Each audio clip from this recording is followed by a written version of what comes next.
വറഹ്മത്തുള്ളാഹി തആല വബറകാതുഹു. ബിസ്മില്ലാ വൽഹംദുലില്ലാ വസ്സലാത്തു വസ്സലാമു അലാ അഷ്റഫി റസൂലില്ലാ വഅലാ ആലിഹി വസ്വഹ്ബിഹി അജ്മഈൻ. അമ്മാ ബഅദ്. ബഹുമാനാദരണീയരായ ഉസ്താദുമാരെ, എൻ്റെ ശബ്ദം ശ്രവിക്കുന്ന പ്രിയ വിദ്യാർത്ഥി സുഹൃത്തുക്കളെ, നാം ഏവരും ഒരുമിച്ച് കൂട്ടിയിരിക്കുന്നത് ഫറാസ്തോ 2K25 അതിപ്രൗഢഗംഭീരമായ ഈ വേദിയിലാണല്ലോ. ഈ വേദിയിൽ ഞാൻ നിങ്ങളുമായി സംബന്ധിക്കാൻ ആഗ്രഹിക്കുന്ന വിഷയമെന്ന് പറയുന്നത് ഈ ലോകത്തെ അതിവേഗം മാറ്റിമറിച്ചു കൊണ്ടിരിക്കുന്ന ഒരു ശക്തിയെക്കുറിച്ച് സംസാരിക്കാനാണ്. കൃത്രിമ ബുദ്ധി, ആർട്ടിഫിഷ്യൽ ഇൻ്റലിജൻസ് അഥവാ AI.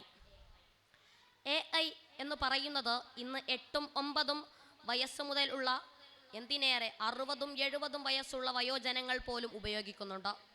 AI ഒരു വാഗ്ദാനമാണ്. അത് രോഗനിർണയം വേഗത്തിലാക്കുകയും നഗരങ്ങളെ കൂടുതൽ കാര്യക്ഷമമാക്കുകയും നമ്മുടെ ജോലികൾ എളുപ്പമാക്കുകയും ചെയ്യുന്നു. എന്നാൽ നാം ഏവരും അറിയാതെ പോകുന്ന ഒരു കാര്യമെന്ന് പറയുന്നത് ഈ സാങ്കേതിക വിപ്ലവത്തിൻ്റെ യന്ത്രങ്ങൾ പ്രവർത്തിക്കുന്നത് ഒരേയൊരു ഇന്ധനം ഉപയോഗിച്ചുകൊണ്ട് മാത്രമാണ്. അതെ, നമ്മുടെയെല്ലാം വ്യക്തിഗത ഡാറ്റ, നമ്മുടെ ഓരോ ക്ലിക്കുകൾ, നമ്മുടെ ഓരോ തിരച്ചിലുകൾ, നമ്മൾ വാങ്ങുന്ന സാധനങ്ങൾ, നമ്മുടെ ആരോഗ്യ വിവരങ്ങൾ എല്ലാം ഒരു ഡാറ്റയാണ്. ഈ ഡാറ്റ ശേഖരണ പ്രക്രിയയിലേക്ക് AI കടന്നു വരുമ്പോൾ അത് സാങ്കേതിക സാധ്യതകളും പൗരൻ എന്ന നിലയിലുള്ള നമ്മുടെ അവകാശങ്ങളും തമ്മിലുള്ള ഒരു സങ്കീർണമായ നൈതിക ദ്വന്ദ്വം ഉയർത്തുന്നു. ദി എത്തിക്കൽ ഡിലമ്മ.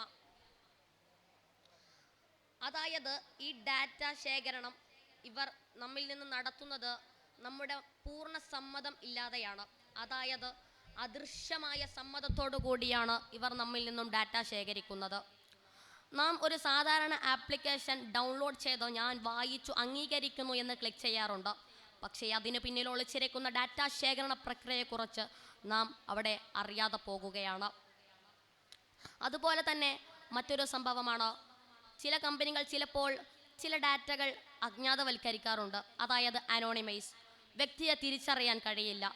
പക്ഷേ ഈ പുതുകാലഘട്ടത്തിലെ AI അൽഗോരിതങ്ങൾ ഉപയോഗിച്ചുകൊണ്ട് ഡാറ്റയിൽ നിന്ന് പോലും വ്യക്തികളെ തിരിച്ചറിയാൻ ഐഡൻറ്റിഫൈ സാങ്കേതിക വിദ്യക്ക് കഴിയുമെന്ന് പഠനങ്ങൾ തെളിയിക്കുന്നു.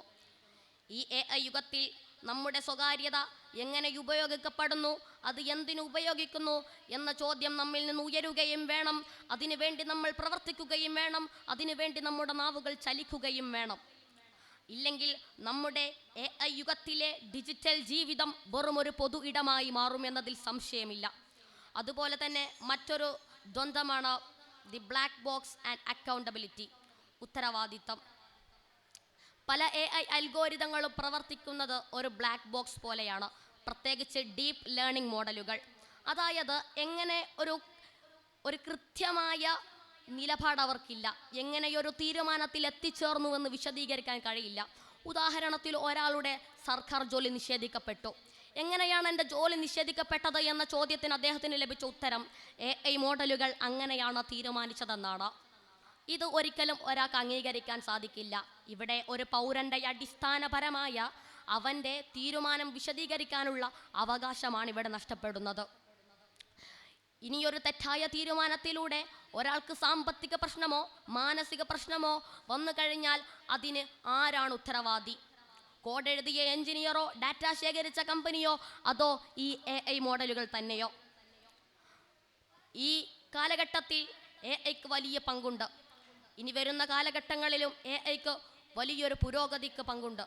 അതുകൊണ്ട് ഈ AI എന്ന പടുകൂറ്റൻ വൃക്ഷത്തെ നാം മുറിച്ച് കളയാതെ അതിൽ നിന്നും പുഴുഭക്ഷിച്ച ചില്ലകൾ മാത്രം മുറിച്ചു മാറ്റി വീണ്ടും ആ മരത്തെ വളരാൻ അനുവദിക്കണം. എങ്കിൽ മാത്രമേ നമുക്കതിൽ നിന്നും ബലപുഷ്ടികൾ കൊണ്ട് നിറഞ്ഞ നല്ല മധുരിക്കുന്ന കായ ലഭിക്കുകയുള്ളൂ. അതായത് ഈ AIയെ അനീതിക്ക് അനുവദിക്കാതെ അതിൻ്റെ ധാർമ്മികതയുടെ കടിഞ്ഞാണിൽ നാം മുറുകെ പിടിക്കണം എന്ന് പ്രത്യേകം ഓർമ്മപ്പെടുത്തിക്കൊണ്ട് ഞാൻ എൻ്റെ വാക്കുകൾക്ക് വിരാമം കുറിക്കുന്നു. വാഖിറു ദഅവാനാ അൽഹംദുലില്ലാഹി റബ്ബിൽ ആലമീൻ. അസ്സലാമു അലൈക്കും.